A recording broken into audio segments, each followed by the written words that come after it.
Welcome, everyone, to another episode of Lessons Learned. My name is Vincent Vezza. I am an author. I'm the founder of the Hidden Treasure Novels Enterprise, and I'm the regional representative for the North Carolina Writers Network Metro North chapter. I am so thrilled to be here with you again today. You see on the screen a picture of some of our tribe. I put that in quotations.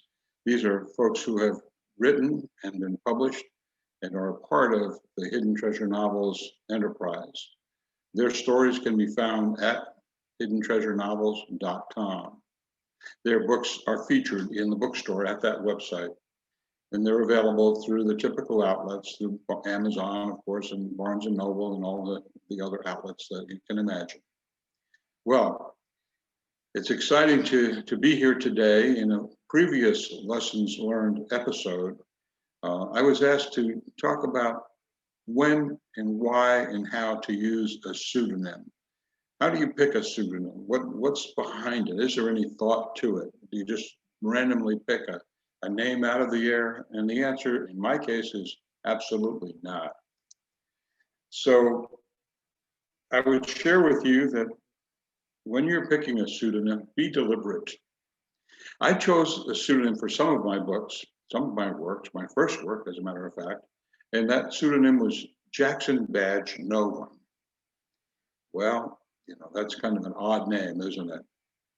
Well, Jackson comes from the land of the neverborn, and that's a whole universe that people don't even know exist. I mean, the Catholics in early theology came up with an idea, a notion of something called limbo, and that's been repudiated long ago. But what about those babies who were never born? Whether it's through a miscarriage, an abortion, a stillborn, any number of ways. Well, in my book, I consider the fact that perhaps you can't tell when they were born or never born. That's in the hands of the Almighty God. In the sequel novella called Neverborn, a title of Neverborn, I suggested that according to an early quote from the Bible, that the Lord knew us before we were in the womb of our mother. That has a profound implication. So when I sketched out the notion of the neverborn, and I created my first novel, a featured novel called The Hidden Treasure of Dutch Buffalo Creek, I imagined one of those neverborn characters coming to life, giving a voice that otherwise would not be heard, and assigning to her the task of observing the characters in the book, and observing characters throughout time, from the time that she was actually conceived. And I say she, even though her name is Jackson, that's kind of a gender neutral name. But I wanted to, in the creation of the pseudonym, create a situation where I could have he said, she said kind of a conversation during the course of the narrative. Well, Jackson was never born in the late 18th century. And she was born, or created, born's not the right word, but created as a consequence of a failed affair between a colonial soldier and an Native American woman. That name, Jackson, allowed her to observe characters through a period of time. She observed a president, right? Andrew Jackson. She observed a famous Civil War general, Stonewall Jackson, and several Jacksons along the way. And she really was quite comfortable with that. She, according to the book and according to the way the plot develops, was also an avid reader, and she picked up her writing style and her writing recommendations to the author from the books that she read. And as she got into the 21st century, she realized she needed a surname because she wanted to take some of the information that she learned along the way and share that through social media. And of course, she needed a last name to be able to do that. You can't set up an email account without a last name. And so she applied to the progenitor, yours truly, She applied to the progenitor for a last name of badge number 1. How fitting, since she was the first of the never-born cadre that would actually take on or assume the role of an observer. Well, the progenitor came back and said, well, you can be badge no one, N-O, no one, because you were never born. Well, an ironic twist of fate and a little play on words. Well, Jackson was the principal narrator and the principal observer in that first book, in The Hidden Treasure of Dutch Buffalo Creek, which I'm proud to say was an award-winning novel the first time out the gate back in 2015. The book was subsequently released as an audiobook in 2018 with a wonderful narrator, a man by the name of Adam Hannon, who brought an entirely different dimension to the work. Well, that book was followed by a sequel called Neverborn, where the observer, Jackson in that case, does a deep dive into some of the issues that affected women in my life and men. The very nature of life, but the terrible consequences of a lost child. And in all, as we get into this election cycle, we're recording this in 2020. The news of the day is who's going to be the Supreme Court nominee, and so forth. Of course, Roe versus Wade enters the conversation, and pro-life versus pro-choice enters the conversation. This book goes beyond that. It goes again to the very nature of life and when it really begins, and the fact that we are not only physical beings, but we're spiritual beings. And so that Neverborn carries that story forward. So when I picked that name, Jackson Badge No One, it was very deliberate.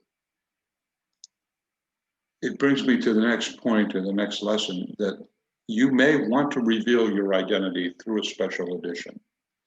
That first book, The Hidden Treasure of Dutch Buffalo Creek, was really the story of 9 people in my immediate family, yours truly included as a principal character. My mom and my dad and my aunts and uncles, daughters, and grandchildren. Very, very personal book, and very, very personal look at the hidden treasure, trying to define what that hidden treasure was. And a 10th character, that was an invention, admittedly an invention, of a soldier there was a Hessian soldier who abandoned the cause of the British during the American Revolution and decided to plant roots in this county, in Cabarrus County, in the Piedmont of North Carolina. And part of that mission was to repudiate the sword and repudiate the bayonet and repudiate war. So he takes his bayonet, which was a nice sword bayonet, but by the way, which was outlawed by the Americans. George Washington said if he found any Hessian soldier with that bayonet attached to his musket, that he would be summarily dispatched. Anyway, he took that bayonet, he buried it in the creek. It was discovered decades, centuries later, right, by the principal character in the book. And the entire book really spends what the equivalent of a year trying to discover how that bayonet got into that creek, why it was there, and from that point forward, to examine the nature of war and peace, to examine the nature of hate versus love. And all of that comes to a climax at the end of the book. And I will not spoil that for you, but if you want to read the storyline, it will share with you the characters in the book who each in their own time had to deal with the consequence of war. There's a spiritual message in this book as well, and that's revealed toward the very end with a verse from Isaiah 45, about the significance of each of us being unique in the eyes of God and being called to be saved by name. Well, that personal information, if you read through the book and you don't know who the characters are, you really can't discover it. But for the benefit of family and friends, I created an heirloom edition. And the heirloom edition has diaries and emails and correspondence that quite specifically point to each of the characters in the book and will reveal their identity. And that's a story in itself. But if you want to reveal your identity, think about what some people refer to as an author's cut. Think about a special edition that you can create. I call it the heirloom edition. And I'm very thankful to the publisher, to Friesen Press, for making that happen. Also created a version that I refer to as a DREB version, D-R-E-B, a digital resources enriched ebook. And that allowed me to, through Jackson Badge No. 1, deposit artifacts in the cloud at Pinterest and Vimeo and YouTube and Instagram and all the usual suspects, to take artifacts, whether it's a video artifact or a photo, whatever it happens to be, and deposit them in the cloud. And so with hyperlinks attached, the reader can go to that ebook version, click on a particular link, and it will take you to some kind of resource where you can actually see the story behind the story, if you will. It also gives more credibility. It also, by the way, helped me to really put together the agenda for the book. So that's one way to think about it. Reveal your identity through a special edition. And by the way, let me go back to that slide for 1 second, because I want to bring to your attention to the right of the screen. There's a representation. When I thought about Jackson Badge No. 1, I thought, what would she look like? Well, my daughter, one of my daughters, did a painting in black and white back in school. She was still a student. She's in her 40s now, but she imagined what it might be like in her future. And ironically, she had one child. She has one child, one of my granddaughters, and she envisioned looking out into the ocean and into the life beyond the current life. And I thought it was so appropriate. I asked her if I might use that image to represent Jackson, to represent what she might look like if she left the spirit world and entered the real world. So I just share that with you as a little sidebar information and a plug for my daughter and my granddaughter. And having said that, my third lesson is, reveal your identity in associated work. I created a short story called The Cranny, and The Cranny is a prequel, really, to The Hidden Treasure Dutch Buffalo Creek, although I wrote it after the fact. It invites readers to think about life, to think about the beginning of life. It looks at the world through a shallow pond, looks at it through a cranny, a little cranny of water in the Dutch Buffalo Creek when it was a very low ebb. And tadpoles circle about, and as they circle about, they actually talk to each other. And the writer, the principal character, hears their voices and brings clarity to their voices as they discover whether or not they want to stay in that cranny, whether they want to forever be tadpoles, or if they'll go to the next stage in life and become frogs or toads. And of course, they have a conflict. They're not wanting to be toads. They don't mind being a frog, but toad doesn't sound too well. Anyway, that cover design on the cranny was created by a woman in our local church group who lost her child after a few short days. And I dedicated the sequel, Neverborn, the one I shared with you a minute ago, to the unborn daughter, to the daughter who was lost in short order. And part of her therapy I won't mention her full name, but part of her therapy was to create artwork. And she created the cover of that artwork, representing what a cranny might look like, complete with tadpoles and frogs and turtles. And I asked her, I said, Amber, may I please use the cover? I may use that design as the cover for my work for the cranny, and I explained that to her. I had already dedicated my book, sequel novella, to her daughter, and now I had an opportunity to acknowledge her artwork, which was her therapy, in the cranny, in the cover of the cranny. The Monarch and the Moth could almost be a sequel to the sequel. That short story talks about caterpillars that have to decide whether they want to take the next step in life. And they have the same kind of conflict. They know that if they go through the metamorphosis, they have a good shot at becoming a monarch, a beautiful butterfly, but they also run the risk of being a lowly moth, and no one wants to go that path. Well, The Monarch and the Moth, again, is a story about a man who is looking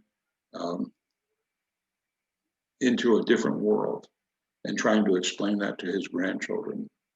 And it's kind of a summary of what you'd find in The Hidden Treasure of Dutch Buffalo Creek and what you'd find in Neverborn. The cover of that particular book was created by that granddaughter I just shared with you, Miss Lenny Wen.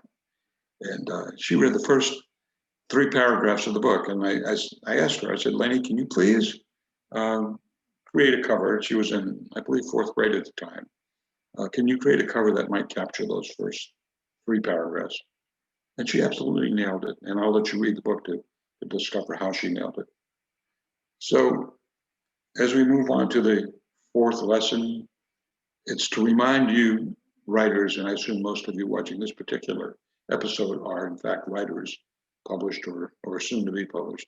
I remind you that times changed. It seems like a million years ago that I was at my very first book signing in Cincinnati in 2016.